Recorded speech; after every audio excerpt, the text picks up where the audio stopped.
On va baisser encore un peu.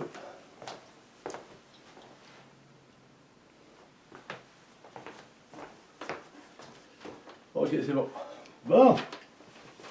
Gloire à Dieu. Bienvenue pour ce partage de la parole de Dieu ce soir, encore une fois. Et qu'on puisse être attentif à ce qui va être dit. Très important. Comme nous le savons, Dieu a placé des dons au milieu de son Église. Il a placé des hommes au milieu de son Église également, des pasteurs, des dirigeants, un leadership pastoral. Alors, nous poursuivons ce message de la semaine dernière et on est rendu à la troisième partie. Quel est le rôle du prophète et de la prophétie dans l'Église moderne de notre ère, frères et sœurs, bien-aimés? On va commencer par un passage de la parole de Dieu. Quand on parle de prophètes, on a parlé des prophètes de l'Ancien Testament. Et dans le Nouveau, on se pose la question, est-ce qu'il y a des prophètes dans le Nouveau Testament?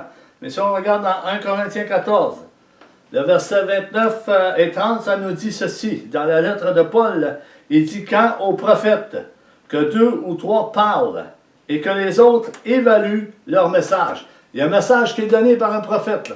Le prophète, il donne un message. Verset 30, il dit, « Et si un autre membre de l'assistance a une révélation, que le premier se taise. » C'est vraiment, il y a vraiment un ordre dans la parole de Dieu, et il y avait un ordre dans Corinthiens, Paul avait mis de l'ordre. Il dit, si un membre qui est assis dans l'assemblée, et l'autre, il y a un prophète qui parle, mais qui se taise parce que lui, il y a une révélation à dire, il y a une instruction à donner à l'Église. Et cela, malheureusement, ça ne se fait plus. Pourtant, c'est la parole de Dieu. Alors, il faut se pencher sérieusement de nos jours ce que dit la parole de Dieu dans beaucoup d'assemblées. Appel à la prophétie. Pourquoi parler de prophétie et parler du prophète? Parce que c'est important, plusieurs ne croient plus à ces ministères, plusieurs sont dans la confusion par rapport à une prophétie ou parole prophétique ou une réprimande, une correction. Il y en a qui prennent ça pour des condamnations, mais ce n'est pas une condamnation, c'est un avertissement que Dieu nous donne parce qu'il nous aime. Et comme un papa dans sa famille va avertir ses enfants pour pas qu'ils s'en aillent à la dérive, il va les ramener, il va faire une correction, il va avoir une réprimande auprès des enfants parce que le Père aime ses enfants. Amen. Il est important de comprendre certaines fonctions que Dieu a mises au milieu de l'Église, frères et sœurs, comme dans l'Ancien Testament. Prophétie, annonce de l'avenir. Prophétie peut annoncer les choses qui se sont passées, peut annoncer les choses présentes et peut annoncer les choses à venir. Prophétie, annonce de l'avenir. Genèse 49, 1. Qu'est-ce que dit Jacob? Jacob appela ses fils et dit, « Assemblez-vous et je vous annoncerai ce qui vous arrivera dans la suite des temps. » Une parole de prophétie qui est dit, une annonce d'une parole prophétique qui est dit, qui va arriver. Nombre 24, 14. C'est des exemples que nous donne la parole de Dieu par rapport à la prophétie. Et maintenant, voici, je m'en vais. Là, on parle de Balaam, et Balaam parlait à Balak, parce que Balak avait demandé à Balaam de maudire Israël. Puis Balaam, il a béni 3 fois Israël, puis Balak n'était pas content. Alors, Balaam dit, et maintenant, voici, je m'en vais vers mon peuple. Viens, je t'annoncerai ce que ce peuple fera à ton peuple dans la suite des temps. Une parole, une prophétie qui dit encore par Balaam, il dit, dans la suite des temps, comme dans la Genèse 49, 1, dans la suite des temps, une parole prophétie, une parole de prophétie, une annonce prophétique par le prophète et par Jacob. Ces paroles touchent la prophétie et la direction prophétique. Il y a une direction dans la prophétie qui va donner une direction dans le prophétique également. Qui est l'auteur de la prophétie? Qui est l'auteur de la prophétie dans la parole de Dieu? C'est très important de savoir qui est l'auteur de la prophétie. C'est pas donné par un homme, c'est pas enseigné par un homme, c'est pas une école une école, peu importe quelle école, école biblique ou peu importe, c'est donné par Dieu est l'auteur de la prophétie. Dieu, c'est l'auteur de la prophétie. Ce livre qu'on lit est un livre prophétique. Et la prophétie est conforme à la parole prophétique. Alors, il y a une direction que Dieu donne. Et maintenant, Dieu va donner des choses encore plus précises parce qu'il va remettre toutes choses à Christ. Et maintenant, c'est Christ qui est l'auteur de la prophétie. On va le voir dans le message. Christ est l'auteur de la prophétie. Jean 3, 35 nous dit, « Le Père aime le Fils et a tout remis entre ses mains. Celui qui croit au Fils a la vie éternelle. Celui qui ne croit pas au Fils ne verra pas la vie. Mais la colère de Dieu reste au contraire sur lui. » Ceux qui ne croient pas au Christ, il y a une colère qui reste sur leur vie. Quand nous parlons de prophétie et du prophète, frères et sœurs, nous voyons que l'apôtre Pierre dira dans son épître 1 Pierre 1, 10, 11, c'est un héritage annoncé par les prophètes. Les prophètes nous ont laissé un héritage et ils ont fait une investigation pour savoir en quel temps que cela était pour se produire. On va le voir dans quelques instants. Dieu est par nature plein de grâce. Et il était déjà sous l'ancienne alliance. Dieu est dans sa nature plein de grâce. Et la grâce existait dans l'ancienne alliance. Malgré son aspect conditionnel, sa grâce conditionnelle, ces prophètes annoncèrent une manifestation de la grâce encore plus grande de ce qu'ils connaissaient eux. Une grâce encore plus grande que cette grâce qui était là dans l'Ancien Testament. Ce salut dans ce passage où Pierre parle, l'Esprit de Christ qui était en eux et qui attestait d'avance les souffrances de Christ et donc la gloire qui serait suivie. Une gloire qui serait suivie. Ils ont fait, comme je disais, une investigation pour savoir à quelle époque ces circonstances étaient pour se produire. Ils ont fait leur recherche pour savoir qui serait cette personne et quand viendrait-elle. Voilà les questions que les prophètes de l'Ancien Testament se posaient entre eux, l'Esprit de Christ qui était en eux. Les prophètes se posaient des questions. À quel temps? Quand cela arrivera-t-il? Quelle gloire qu'on manque? C'était pas pour eux, c'était pour nous cette gloire que Jésus-Christ a apparu. Alors, l'Esprit de Christ était sur eux, en eux, dans la personne du Saint-Esprit. Jésus-Christ habita les auteurs de l'Ancien Testament. Christ habita les auteurs de l'Ancien Testament, habitait les prophètes, permanents, décrits à propos du glorieux salut à venir. 2 Pierre 19, 21, on va le voir un peu plus loin dans le passage. Maintenant, on va regarder dans le livre d'Apocalypse 19, 10. Quand je dis que les prophètes avaient l'Esprit de Christ sur eux, en eux. Pas sur eux, mais en eux. Pas à côté, mais en eux. Parce que, je dis sur eux parce qu'il y a eu cet enseignement-là que le Saint-Esprit était sur eux, à côté d'eux, etc. Non, l'Esprit de Christ était en eux. Christ était en eux. Et il le savait. Il savait que l'Esprit les habitait. Apocalypse 19, 10, ça dit ceci. « Adore Dieu car le témoignage de Jésus-Christ est l'esprit de la prophétie. » Est l'esprit de la prophétie. Christ est l'auteur de la prophétie. Parole prophétique, des signes des temps à venir. Christ englobe toute la parole de Dieu en partant de Moïse jusqu'à Apocalypse. Christ englobe tout. On regarde dans Isaïe 44, il est dit, 44 verset 7, il est dit, qui comme moi fait des prédictions? C'est Dieu qui parle. C'est l'Esprit de Dieu qui parle. Qui a comme moi fait des prédictions? Qui le déclare et me le prouve. Depuis que j'ai fondé le peuple ancien, qu'il annonce l'avenir et ce qui doit arriver.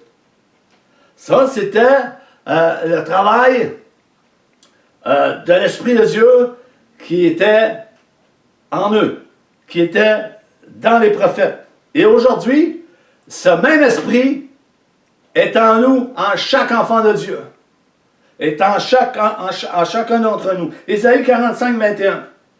Il déclare-leur et fait-les venir, qu'ils prennent conseil les uns des autres, qui a prédit ces choses dès le commencement, et depuis longtemps les a annoncées. Dieu parle aux prophètes. N'est-ce pas moi l'Éternel? N'est-ce pas l'Éternel qui a annoncé les choses? N'est-ce pas Dieu qui a annoncé toutes les choses qui sont écrites dans la parole de Dieu? C'est pas un homme, c'est l'Éternel, c'est l'Esprit de Dieu. Il n'y a point d'autre Dieu que moi. Je suis le seul Dieu juste et qui sauve. Il n'y a pas d'autre Dieu. Plusieurs se sont fabriqués des dieux étrangers. Ils ont rentré dans l'idolâtrie. Et c'est pour cela qu'il se passe tant de confusion au milieu de l'Église. Et tant d'enseignements qui sont en dehors de la parole de Dieu. Il faut regarder les choses comme ils sont. C'est Dieu qui révèle les choses. C'est Dieu qui parle à travers qui il veut. Et il donne à qui il veut. C'est l'Esprit de Dieu qui donne à qui il veut. Il est important de voir ce que Dieu a fait et qu'il continue de faire au milieu de l'Église. Frères et sœurs, nous servons le même Dieu que de l'Ancienne Alliance. C'est le même Dieu qu'on sert. L'Alliance de l'Ancienne Alliance, mais là, nous le servons sur un autre fondement. Un autre fondement que le fondement de l'Ancienne Alliance, qui a été établi par Christ, une nouvelle dispensation de la grâce. L'Ancienne Alliance a servi de pédagogue pour nous conduire à Christ. La loi a été servie comme un pédagogue pour nous amener à Christ dans cette grâce imméritée que Dieu a déversée par son Fils, qu'il a tant aimé le monde, qu'il a donné son Fils unique, afin que quiconque croise en lui ne périsse point, mais qu'il ait la vie éternelle. C'est cette grâce qu'on a. Dieu veut que nous comprenions ceci. Dieu donne la prophétie à travers Christ.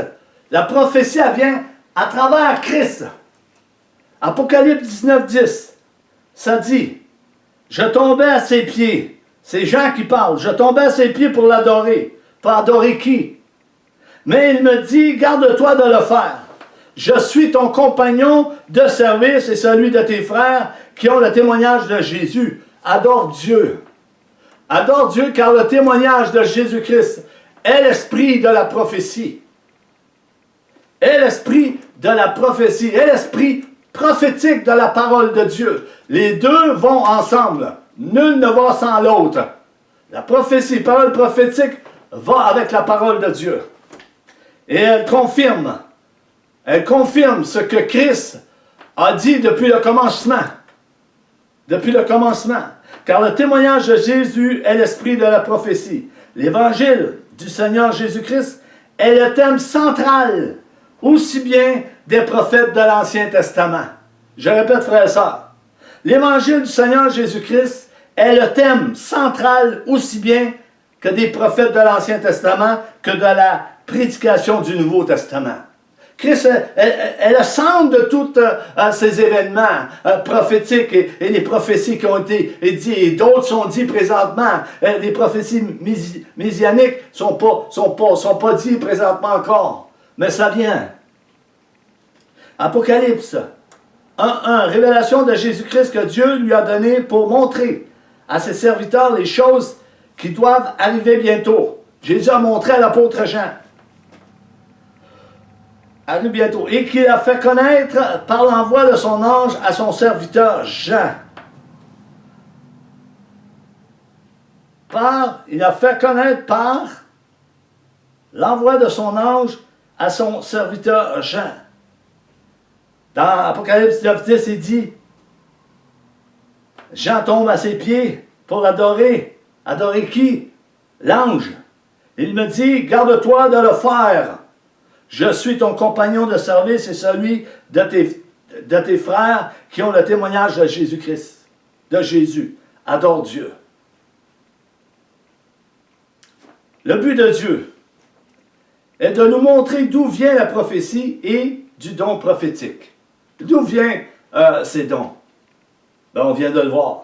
La prophétie est un don de Christ. C'est Christ qui a donné ses dons. Éphésiens 4, 8, ça nous dit, on va aller lire dans Éphésiens 4, verset 8. C'est pourquoi il dit, étant monté en haut, il a amené des captifs et il a fait des dons aux hommes. Or, que signifie, il est monté sinon qu'il est aussi descendu dans les régions inférieures de la terre? Je continue. Celui qui est descendu, c'est le même qui est monté au-dessus de tous les cieux, afin de remplir toutes choses. Voici les dons qu'a laissé en héritage Jésus. Et il a donné les uns comme apôtres, les autres comme prophètes, les autres comme évangélistes, les autres comme pasteurs et docteurs. Et pourquoi? C'était pour le perfectionnement des saints, en vue de l'œuvre du ministère et de l'éducation du corps de Christ. Il a laissé ses dons en héritage. Et ces dons, je me demande où sont-ils? Où sont-ils enfouis? Où les dirigeants, les responsables ont enfoui ces dons? Ils sont là. Ils sont là. Il s'agit juste seulement qu'ils discernent ce que Jésus a laissé comme héritage.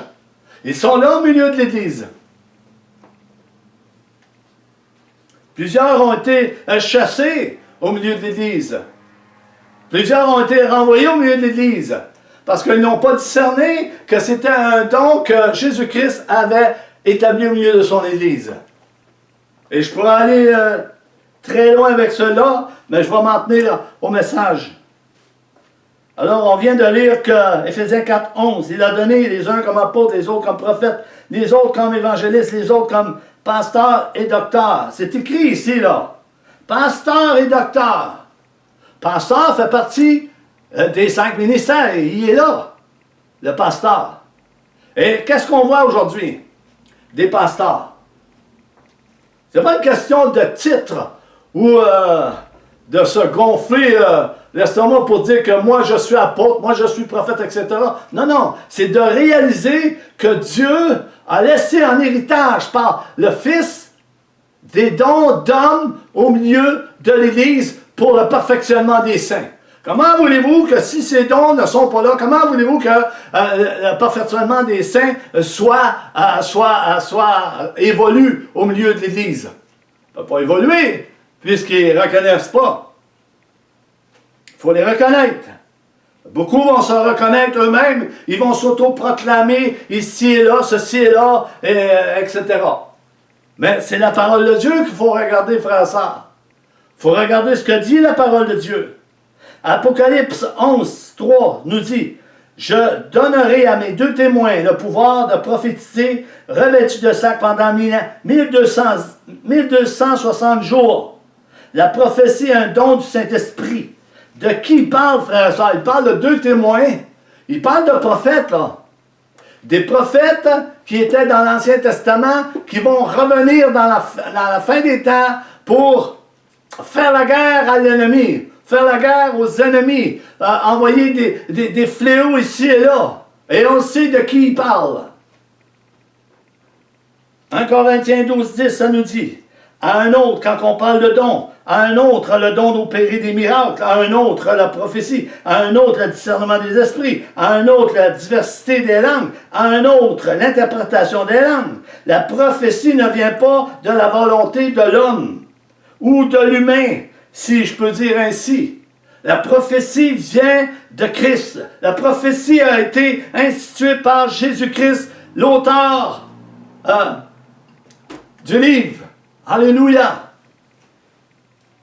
Il était celui que les prophètes avaient annoncé d'avance, une parole prophétique pour les temps de la fin. 21. 2 Pierre 1, 21. Car Ce n'est pas par une volonté d'homme qu'une prophétie a jamais été apportée, mais c'est poussé par le Saint-Esprit que des hommes ont parlé de la part de Dieu. Poussé par le Saint-Esprit. Et quand c'est poussé par le Saint-Esprit, ça va venir déranger.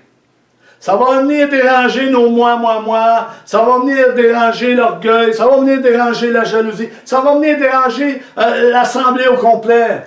Jésus a dérangé les religieux de ce temps. Et aujourd'hui, l'Église est tellement rendue religieuse que Jésus veut déranger cette Église.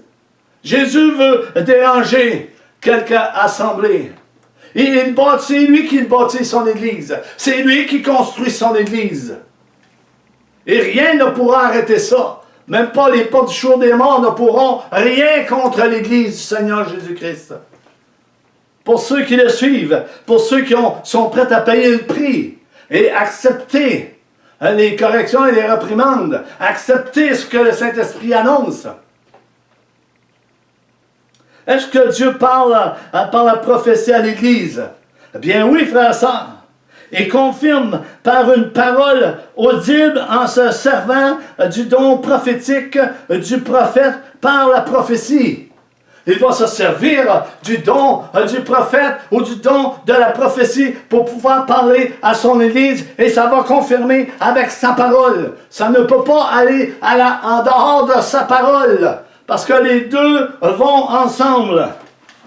L'un ne va pas sans l'autre. Ça confirme et ça bénit. Alléluia. On doit accepter ça. Luc 1, 70. Verset 70. Comme il l'avait annoncé par la bouche de ces saints prophètes des temps anciens. L'objectif est de montrer que la prophétie vient de l'Esprit de Christ. C'est ça que je veux montrer ce soir, frères et sœurs, que la prophétie vient de l'Esprit de Christ, de nulle part ailleurs. Il n'y a sous le ciel aucun autre nom qui a été donné parmi les hommes par lequel nous devions être sauvés, Jésus-Christ. Jésus-Christ a parlé. Jésus-Christ a donné ses ordres. Jésus-Christ a dit, repentez-vous. Jean-Baptiste est venu avant. Il dit, repentez-vous. Jésus est venu, repentez-vous. Il a transféré ça aux apôtres et aux prophètes. Repentez-vous car le royaume des cieux est proche. Et cela nous est transmis dans notre ère à nous ici, au milieu de l'Église du Seigneur Jésus-Christ. Repentez-vous car le royaume des cieux est proche. Jésus égale le royaume de Dieu. Pourquoi? Parce que Jésus, à un moment donné, il dit, et la foule est alentour de lui, il dit, le royaume des cieux est au milieu de vous. Et les gens cherchaient où est le royaume de Dieu. Jésus est le royaume de Dieu. Il est la porte de l'entrée du royaume de Dieu. Il est cette porte resserrée pour entrer dans le royaume des cieux. Il est le chemin resserré, étroit, qui mène à la vie éternelle. Il y en a peu qui le trouvent. Et beaucoup essaieront d'y entrer et ils ne pourront pas y entrer. Il y a une raison pour cela. Venez avec moi dans 1 Thessaloniciens 5, 19, 20. On reste dans la prophétie. 1 Thessalonique. Je suis trop loin.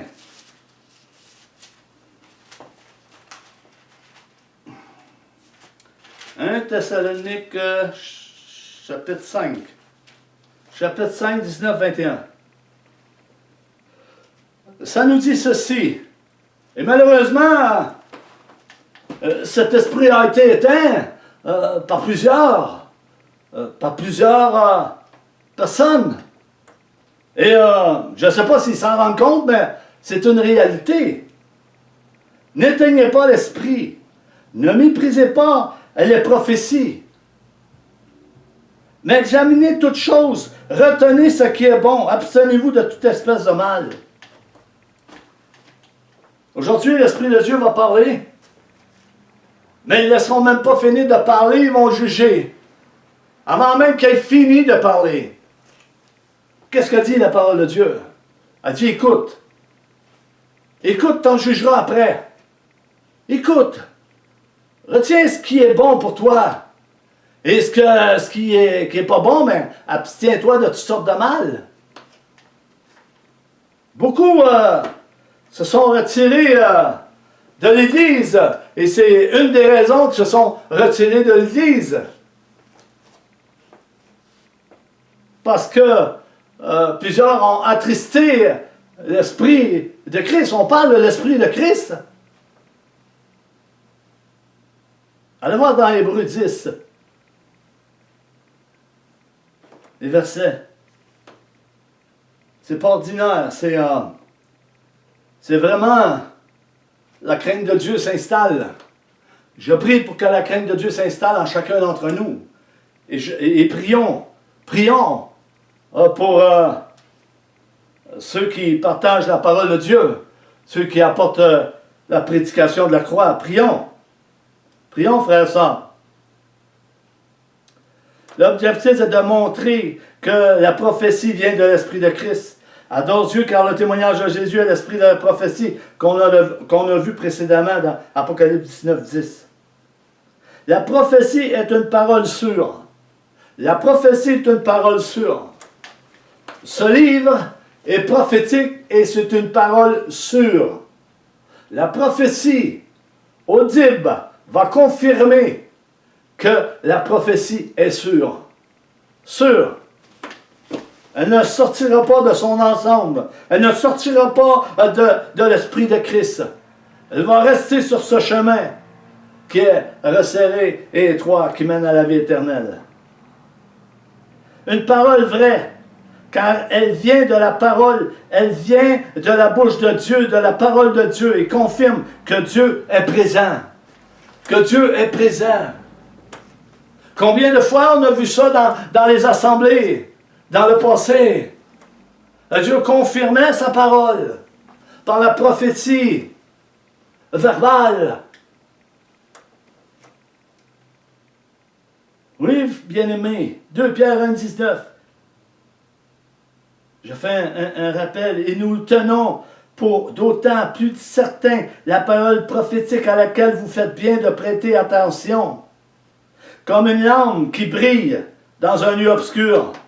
Pierre dit, faites attention. Retenez ce que vous entendez. Une parole prophétique qui est conforme à la parole de Dieu. Rejetez-la pas.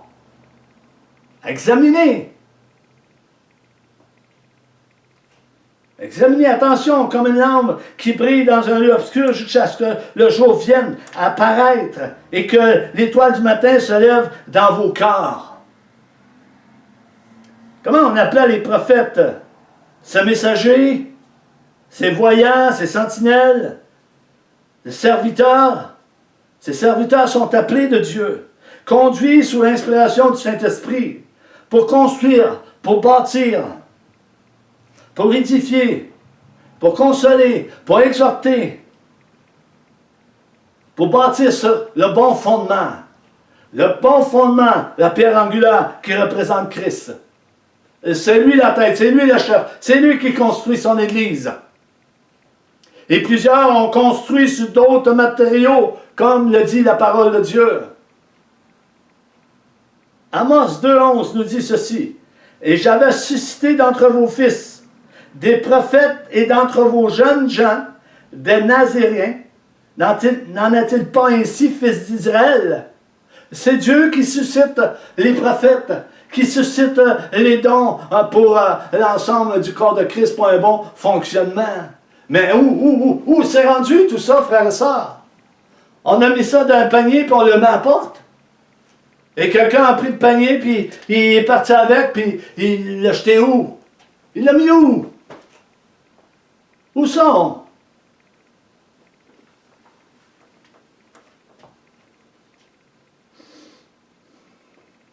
Je m'explique, frère et sœur. Le prophète est établi par Dieu.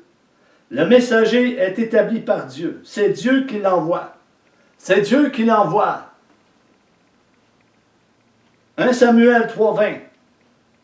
Tout Israël depuis Dan jusqu'à Beth-Sheba reconnut que Samuel était établi prophète de l'Éternel.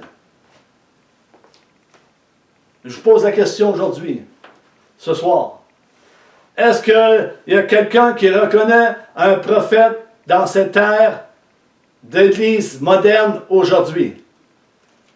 Dans les assemblées. Il est reconnu par ses actions, par ses paroles que Samuel était un prophète de Dieu. Et il y en a des prophètes de Dieu, frères et sœurs. Oui, il y en a beaucoup de prophètes qui sont en dehors de la vérité également. Jésus en parle. Prenez garde de vous faire séduire, car beaucoup de faux prophètes viendront et séduiront beaucoup de gens. Beaucoup d'apôtres également vont séduire beaucoup de gens. Beaucoup de pasteurs, de docteurs vont séduire beaucoup de gens également, par ruse, par envie. On a été avertis de tout cela, frères et sœurs. Jérémie 1,5.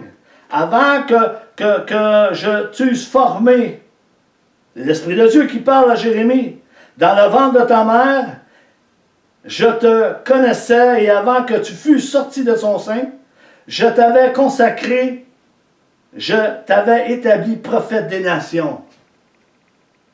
L'Esprit de Dieu parle à Jérémie. Cette parole est dite à Jérémie, pas à tous. Cette parole est dite à Jérémie, mais pas à tous. Je pourrais dire comme l'apôtre Paul, qui dit dans ses lettres au 1 Corinthiens 12, 29. Qu'est-ce qu'il dit, Paul?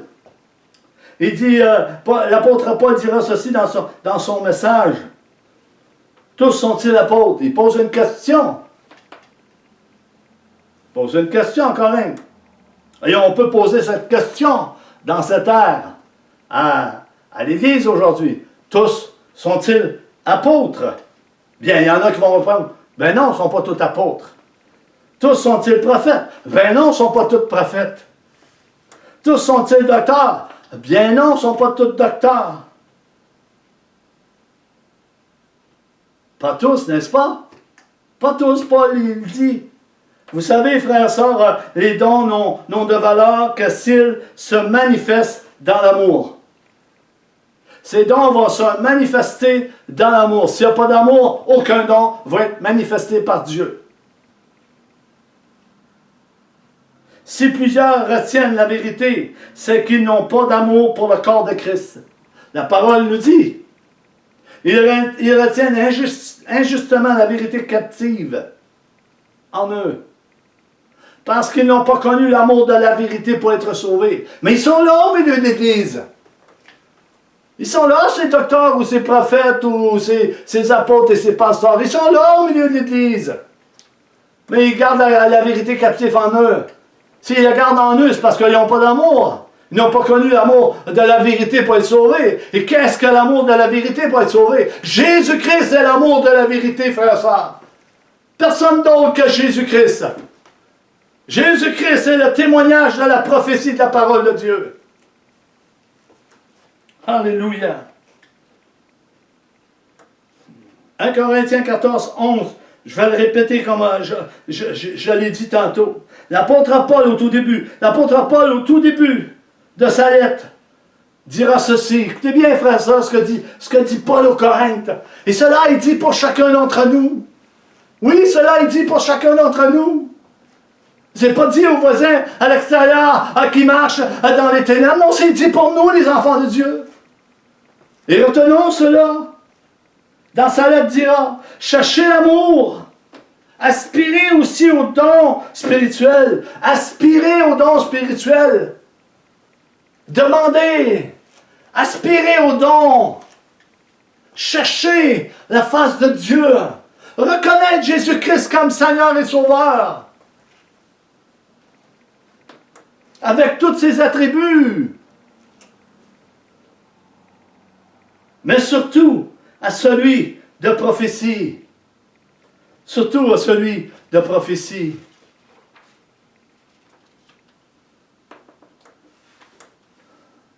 Ils sont envoyés par qui? Ces dons d'hommes, ces dons pour le corps de Christ, pour le perfectionnement des saints. Ils sont envoyés par Dieu, pas par les hommes. Qui a envoyé? Qui sont envoyés par Dieu? Ben, les prophètes.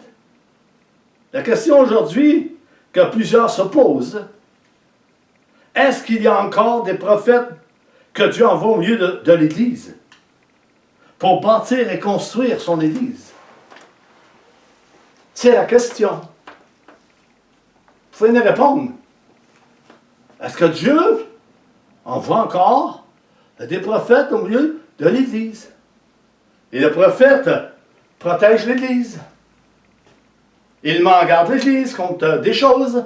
Le prophétique va mettre des choses en garde contre l'Église. Elle va dévoiler des choses que plusieurs n'aimeront pas. Mais c'est pour notre bien à nous. C'est pas une condamnation de Dieu ou de Christ qui envoie sur son Église. Non, c'est sa bonté, sa miséricorde, son amour pour l'Église. Parce que c'est lui qui a bâti l'Église. Pourquoi on va commencer à discuter avec Dieu, ben ça on n'en veut pas, ça c'est pas bon, non, ça c'est trop dur, oh, non, moi je suis pas comme ça, puis je suis correct. Là. Non. Si nous sommes vraiment convertis, nés de nouveau, on va accepter ce que dit la parole de Dieu, hein, pour nous corriger, pour nous conduire, pour nous former, pour nous bâtir sur le bon fondement qui est Christ. C'est ça la parole de Dieu. Bien, nous voyons dans le Nouveau Testament qu'il y avait des prophètes qui descendaient d'Antioche. Acte 13, 1, 2, 3. Il y avait dans l'église d'Antioche des prophètes et des docteurs Barnabas, Siméon, appelé Niger, Lucius de Cyrène et Manaen, qui avaient été élevés avec Hérode le Tétrarque, et Saul de Tarse, apôtre des païens, que l'on appelle Paul de Tarse, qui a été révélé sur le chemin de Damas. Jésus-Christ y a parlé et il lui a dit tout ce qu'il devrait souffrir pour la mission que Jésus-Christ lui a transmise. Alléluia. Et ceux qui pensent que l'Église ou l'enfant de Dieu ou le croyant ne souffrira pas, mais vous êtes dans l'erreur. Jésus a dit, j'ai souffert. Si j'ai souffert, vous allez souffrir. Si j'ai été persécuté, vous allez être persécutés. S'ils m'ont haï, ils vont vous haïr également. Je parle de ceux qui sont nés de nouveau, qui sont consacrés et qui marchent dans ce chemin resserré étroit qui mène à la vie éternelle. Je ne parle pas de n'importe quoi. Verset 2. Pendant qu'ils servaient le Seigneur dans leur ministère et qu'ils jeûnaient, le Saint-Esprit dit. Qui parle? Le Saint-Esprit dit, mettez-moi à part Barnabas et Saul pour l'œuvre à laquelle je les ai appelés. Ici, qui parle en disant, mettez-moi à part Barnabas et Saul, que l'on appelle Paul de Tarse, l'apôtre des païens? C'est le Saint-Esprit qui établit. C'est le Saint-Esprit qui va communiquer la pensée de Christ. C'est la pensée de Christ qui va venir s'établir au milieu des serviteurs de Dieu, des servantes de Dieu. Oui, c'est la pensée de Christ. Pas d'autre pensée. Paul dit, ayez une bonne conscience de ce que vous avez reçu. Jésus-Christ comme Seigneur Sauveur de votre vie. Malgré que personne n'est bon. On n'est pas bon, il n'y a pas personne qui est bon. Dieu seul est bon. Dieu seul est bon. Alléluia. Verset 3. Alors, après avoir jeûné et prié, ils leur imposèrent les mains et les laissèrent partir. Ils ont reconnu qu'ils avaient été choisis par le Saint-Esprit, par l'Esprit de Christ. Mettez-moi à part Barnabas et Saul. Parce que j'ai choisi pour une mission spéciale. Est-ce que tout le monde sont appelés dans cette dimension, dans cette direction? Non, on l'a lu tantôt. Pas tous sont apôtres, pas tous... c'est pas parce qu'on va aller dans une école biblique qu'on va être pasteur ou apôtre, etc. Non, je ne dis pas que c'est pas bon d'aller étudier. Oui, on peut aller étudier. Mais ça ne fait pas de nous un apôtre ou un prophète ou un héros extraordinaire. Non. Ça fait de nous un enfant de Dieu qui va étudier pour s'instruire, pour savoir où aller. Amen. Gloire à Dieu. L'apôtre Paul avec Silas qui était prophète, j'en avais parlé dans la deuxième partie Mais je fais un rappel à Acte 16, 25, parce qu'il se passe des choses. Il y a des choses qui se passent quand tu es appelé de Dieu. Il y a quelque chose qui se passe dans ta vie. Il y a quelque chose de surnaturel qui va se produire dans ta vie que tu n'oublieras pas jamais. C'est quelque chose de merveilleux, de formidable. Qu'est-ce qui arrive? Mais bien souvent, on oublie ces choses. L'Église a oublié bien des choses. Premièrement, le premier amour. L'Esprit de Dieu nous appelle à revenir au premier amour. Parce que le premier amour s'est éteint. Et la foi, plusieurs ont abandonné la foi pour s'attacher à toutes sortes de doctrines de démons et d'autres esprits. Et ils s'attachent à des faux prophètes, des discours, toutes sortes de discours pour les séduire. Est-ce que l'Esprit de Dieu est bon? Bien sûr qu'il est bon. Il nous avertit, frères et sœurs. Est-ce qu'on veut se laisser avertir? Laissons-nous avertir. Alléluia. Vers le milieu de la nuit, Paul et Silas priaient et chantaient les louanges de Dieu. Et les prisonniers les entendaient. Il y avait des chants prophétiques qui se faisaient, qui sortaient de leur bouche. Leurs chants prophétiques et leurs prières ont été entendus par Dieu. C'était des chants prophétiques qui chantaient. Ils prophétisaient en même temps. Ils parlaient à Dieu, ils prophétisaient. Je ne peux pas vous dire qu'est-ce qu'il disait, mais il chantait des chants prophétiques. Et tout d'un coup, ça nous dit, au verset 26, ça nous dit, tout à coup, il se fit un grand tremblement de terre, en sorte que les fondements de la prison furent ébranlés. Tout fut ébranlé. Dieu va ébranler ce qu'il y a à ébranler. L'inébranlable va rester inébranlable. Et il nous appelle à être inébranlables. Alléluia.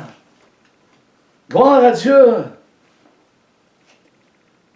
En sorte que les fondements de la prison furent ébranlés. Au même instant, toutes les portes s'ouvrirent et les liens de tous les prisonniers furent rompus.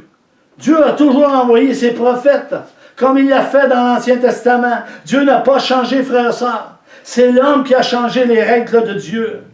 Ce que Dieu a dit. Plusieurs ont mis leurs règles. Ils ont mis leurs règles. Leurs règles.